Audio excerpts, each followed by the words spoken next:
Frères et sœurs bien-aimés, en ce jour de la miséricorde, ce dimanche de la miséricorde, c'est d'argent dont j'aimerais vous parler. Vous trouverez ça un petit peu curieux, il y a d'autres sujets à aborder, certainement. Les confrères prêtres ont eu d'autres sujets concernant ce dimanche, mais c'est la première lecture qui m'interpelle et qui me fait dire qu'il y a peut-être à se rappeler d'un certain nombre de choses. La première lecture, vous vous en souvenez, les biens appartenaient, aucun ne pouvait dire que ces biens lui appartenaient en propre, et tout était en commun, et on partageait tout, et personne n'était dans l'indigence, et tous ceux qui étaient propriétaires de domaines ou de maisons les vendaient et apportaient le montant de la vente aux pieds des apôtres. La vision chrétienne concernant la possession des biens est assez intelligente et assez, j'allais dire, originale. Alors que le communisme parle des biens en disant c'est à tous et c'est pour tous, alors que le capitalisme dit c'est à moi et c'est pour moi, la vision chrétienne dit c'est à moi, il y a la reconnaissance de la propriété privée, mais c'est pour tous. C'est ce qu'on appelle la destination universelle des biens, qui est un des principes fondateurs de la doctrine sociale de l'Église. C'est-à-dire comment vivre, à partir de la résurrection, mon rapport aux biens matériels et aux biens aussi immatériels, comme par exemple la connaissance. Et un peu en préparant cette homélie, justement, j'ai vu dans le catéchisme de l'Église catholique, la propriété d'un bien, de son détenteur, fait de son détenteur un administrateur de la providence, pour le faire fructifier et en communier des bienfaits à ceux qui en ont besoin, d'abord à ses proches. Voilà, la propriété d'un bien, c'est fait de nous des administrateurs de la providence. Et on voit bien dans le livre de la Genèse, où il a été remis à l'humanité la terre, mais ce n'est pas comme propriétaire, c'est comme gérant. Je vais dire, nous avons à rendre compte des biens qui nous sont donnés. À tel point, c'est vrai, c'est que quelqu'un qui, par exemple, serait dans le besoin, des besoins vitaux, comme le fait de manger, et irait prendre chez d'autres, voler la nourriture sans permission chez d'autres, au regard de la loi, il est punissable, mais au regard de l'Église, il n'a pas à s'en confesser. Il n'a pas à s'en confesser parce que, précisément, c'est ce qu'on appelle la destination universelle des biens, qu'aucune personne, aucune famille, aucune communauté ne peut être privée, sans faute de sa part, du droit de posséder.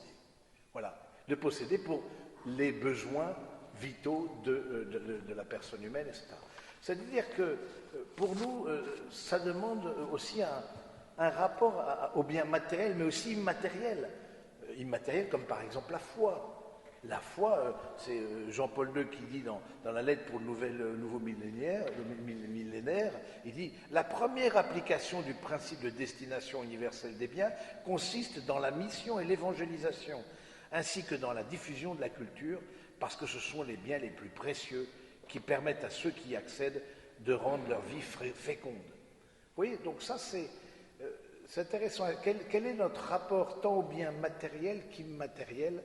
Est-ce que la résurrection, comme c'est le cas dans les Actes des Apôtres au tout début, change quelque chose, fait qu'on a une vision des biens comme gestionnaire? On aura à rendre compte, par exemple, et c'est tout le but de l'encyclique Laudato Si du pape François, on aura à rendre compte de la manière dont on utilise la terre.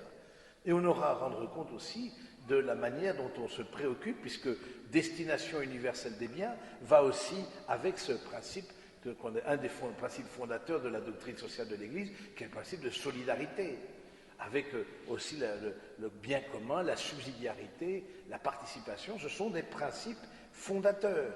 C'est-à-dire que toute personne qui est disciple de Jésus, mais j'allais dire toute personne, tout homme et toute femme de bonne volonté, eh bien, doit appliquer pour sa propre vie à la fois cette recherche du bien commun, ce principe de subsidiarité. Qu'est-ce que c'est le principe de subsidiarité?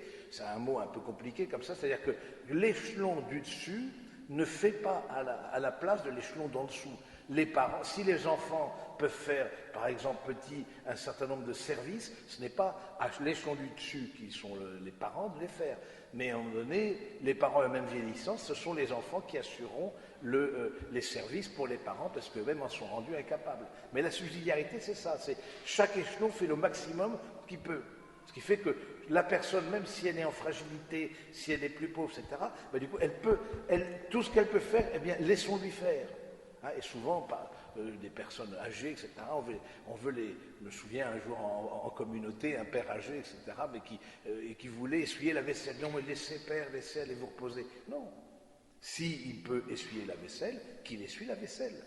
Parce que c'est aussi respecter, il a un peu moins le sentiment d'être une charge pour la communauté, et puis bon, après, malheureusement, il n'a pas pu, etc. Mais on voit bien comment ces principes dans la destination universelle des biens est quelque chose de très important. Ça contribue à la dignité de la personne humaine. Hein, et donc, du coup, il y a le principe de subsidiarité, par exemple, qui est inscrit dans la Constitution européenne. Hein, l'Europe n'a pas à prendre la place des nations et les nations des régions, etc. etc. Bon, on peut l'appliquer à des tas de choses. Mais concernant l'argent, je trouve ça, par exemple, en méditant là-dessus, je me dis, dans la répartition des bénéfices, si d'aventure vous êtes actionnaire ou propriétaire d'une entreprise, etc., je trouve qu'une règle qui serait intéressante, c'est la règle des 3 tiers. Qu'une entreprise fasse des bénéfices, c'est pas un sujet, c'est même pas. C'est comme si on disait est-ce qu'on a besoin d'air pour respirer. C'est même pas une option. C'est-à-dire que l'entreprise, elle doit faire des bénéfices. La question, c'est de la répartition. Et la règle des 3 tiers, qui pourrait être une application de cette destination universelle des biens, c'est 1 tiers pour le capital, les détenteurs de capital, 1 tiers pour les salariés, sous forme de participation, de primes, etc. 1 tiers pour le futur de l'entreprise, l'investissement, la recherche et le développement. Et je trouve que cette répartition des 3 tiers permet justement d'honorer ce principe. Cet argent-là, il est le fruit du capital, mais il est aussi le fruit du travail. Et ensuite, on vise aussi l'avenir. Et je trouve que le principe de destination universelle, il est très, très puissant parce que ça fait qu'on ne voit pas ce qu'on possède uniquement en fonction de soi-même, mais on le considère aussi en fonction de soi, des plus proches, comme ça a été dit, mais aussi on le considère en fonction d'autres. Parce que je ne peux pas dire je sans dire tu, je ne peux pas dire tu sans dire nous. C'est ça le principe de destination universelle des biens. C'est-à-dire qu'il y a. Et si un jour les autres sont privés des biens fondamentaux, ben ils viendront chez toi dans ton frigidaire prendre ce qui leur manque. Et puis en plus, voilà, donc c'est quelque part c'est légitime, nous ferions exactement pareil. Alors que, sans faute de leur part, c'est dit très, alors qu'ils auraient voulu travailler, on ne leur a pas donné de travail, ils auraient voulu collaborer à la communauté humaine dans laquelle ils sont, mais personne ne les a accueillis. Ben, il faut bien, les besoins fondamentaux, il faut bien les honorer.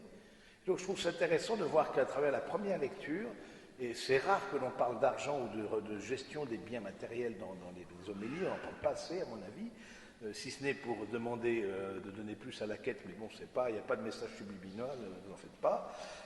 Et donc du coup, mais de se dire soi-même en quoi la résurrection du Christ, parce que c'est ça dont il s'agit, en quoi la résurrection de Jésus vient transformer mon rapport au bien, vient me faire sentir communauté, hein, vient faire que j'ai une responsabilité envers l'autre. Et donc du coup, une responsabilité. Oui, la propriété privée est reconnue par l'Église, mais ce n'est pas un absolu.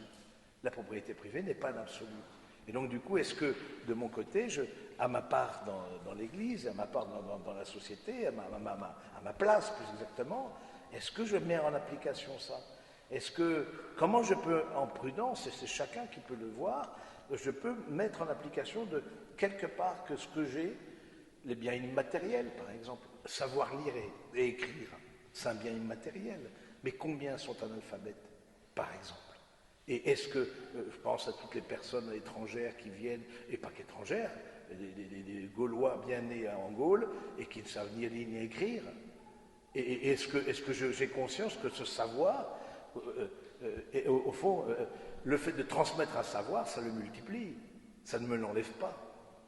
Hein, et de même aussi que transmettre un bien, même si temporairement je m'en dépossède, mais ça le multiplie et ça rend fécond ce que j'ai acquis de par mon travail, etc., comme bien matériel. Oui, donc c'est de penser nous. C'est ça, je parle, la destination universelle des biens. Et la résurrection nous fait penser en termes de nous. Où est-ce qu'on est de ce passage du jeu au nous, hein, et en nous comme communauté humaine. Comme communauté humaine. Et ça, c'est très. Si on dit le Notre Père, comme on va le dire dans cette célébration, c'est bien que nous sommes liés par un nous commun et un destin commun. Et qu'on ne peut pas dire, on ne peut pas regarder l'autre comme s'il n'était pas de notre humanité, hein, comme s'il n'avait pas les mêmes besoins que nous.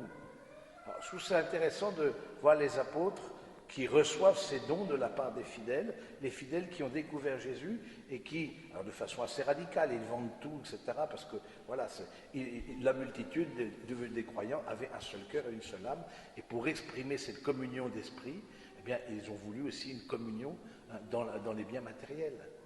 Hein, et c'est ce que vivent plutôt la vie religieuse, ça c'est plus applicable dans la vie religieuse, mais la vie religieuse vient de la résurrection, évidemment, hein, comme toute la vie chrétienne.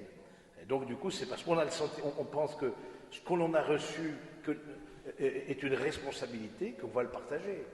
Et que les vrais biens ne sont pas ici-bas. Les vrais biens sont dans les royaumes des cieux, là où on est attendu. Mais on est attendu en fonction aussi de ce que l'on aura fait des biens terrestres. Donc c'est intéressant de voir que nos actions retentissent dans l'éternité. C'est ça la destination. C'est à la fois très concret. Je vous ai donné l'exemple de répartition de bénéfices pour une entreprise, mais en même temps très spirituel, c'est que de là, je serai aussi jugé de voir qu'est-ce que j'ai fait des biens matériels et immatériels que j'ai reçus, spirituels, intellectuels que j'ai reçus, qu'est-ce que j'en ai fait? Est-ce que je me suis senti convoqué par l'autre, convoqué par mon frère en humanité? Alors voilà, je pense que c'est bien que la liturgie nous offre cette possibilité de méditer sur le rapport au bien et de nous demander aussi qu'au fond, c'est une manière de miséricorde. Une miséricorde, c'est la fête de la miséricorde, avoir du cœur pour la misère, c'est ça la miséricorde, avoir du cœur pour la misère. Alors, et ça rentre tout à fait dans la destination universelle des biens. J'ai du cœur pour la misère, parce que je vois que dans mon frère qui est dans le besoin, je vois un autre moi-même. Alors on va demander au Seigneur qui nous ouvre le cœur, parce que parfois on est prompt à la prière, etc., mais de partager des biens, je pense par exemple intellectuels, parce que ça demande de se bouger, ça demande du temps, ça demande, etc. Bon, on est moins prompt. Ou des biens spirituels, transmettre la foi, par exemple, l'évangélisation, c'est la destination universelle des biens. Voilà, demandons à Jésus qu'on puisse avoir le cœur un peu plus large et qu'on puisse être vraiment ses témoins ici et maintenant dans le monde.